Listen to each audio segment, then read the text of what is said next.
ciidamada ammaanka magaalada Dhuusamareeb caasimada Galmudug ayaa waxa ay maalmihii ugu dambeeyay howlgal ka wadeen gudaha magaalada iyo xaafadaha kala duwan ee magaalada Dhuusamareeb caasimada Galmudug. Taliyaha ciidanka booliska magaalada Dhuusamareeb ayaa waxa uu ka warbixiyay howlgalladaasi ay laamaha amniga maalmihii ugu dambeeyay ka wadeen gudaha magaalada Dhuusamareeb. waxa uu sheegay taliyaha ciidanka booliska magaalada Dhuusamareeb in howlgalladaasi ahaayeen mid looga hortagayay hubka sharci darrada ah ee lagu wato magaalada dhuxusha sida sharci darrada ah loo soo jaro iyo sidoo kale beensalada saaran baabuurta yaryar. howlgallo loogu lagu xaqiijinayo amniga caasimada, lagu xaqiijinayo shaqooyinka socda iyo waxa socda magaalada wala soconayo, lagu fiiqayo beensalada muraayadaha madowba dadku wataan sida sharci darrada ay u saarteen.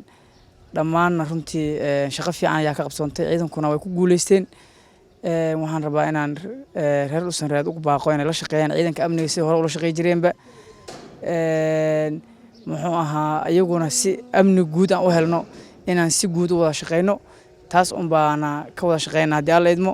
dadka deegaankana waxaan u baaqaynaa inay ayaguna ay dalkooda dadkooda ilaashadaan, wixii ay u arkaan in dhib ku yihiin ay la soo xiriiraan laamaha amniga. howlgalkii xalana runtii ciidamadu waxay u wadeen qaab oo ka duwan qaabkii hore oo ah in la sii dardargeliyo, runtii aad loo adkeeyay, wax walbana lagu la soconayay. runtii waan lagu guuleystay, Ilaahay baa ku mahadsan. muhiimaddu waxay ahayd saaka intaas inaan ka warbixino. dhammaanna waxaa lagu jira ciidamada heegan buuxaan gelinay, shaqooyinkii loogu talagalna runtii si fiican ay u wadaan. haddana waxaan sii wadi doonaa haddii Alla idmo in aan oo sii socdo howlgalkaas. wallahi wax lagu soo qabtay oo badanaa jira, dad laga shakiyay iyo dad qoryo watay intaba waa lagu soo qabtay. waxaan la marsiinayaa habkii loogu talagalay oo u degsanaa processkii la marsiinaa haddii Alla idmo u degsanaa. dad badan oo runtii oo aan weli la qaban waa jiraan oo hadda target ah oo dadka lidka ku ah amniga ama muqaadaraadka dhibaatada wax dadka ku wada deegaanka oo noo qorna way jiraan runtii haddii Alla idmo, ayagana aan doonayna insha Allah.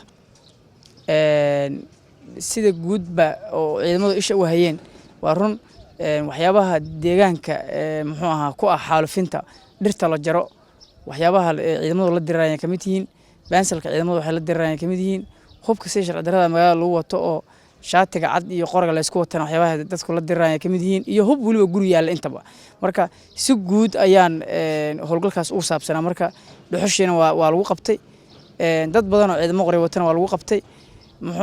kuwo haddana waxaan u wadegaynaa qof walba inay habka sharciga u hoggaansato oo waxyaabaha mar hore laga digay ay qof walba ka digtoonaataan ayagana u sheegayna haddii Alla idmo. Cabdul Fataax Maxamed Axmed Galmudug TV Dhuusamareeb.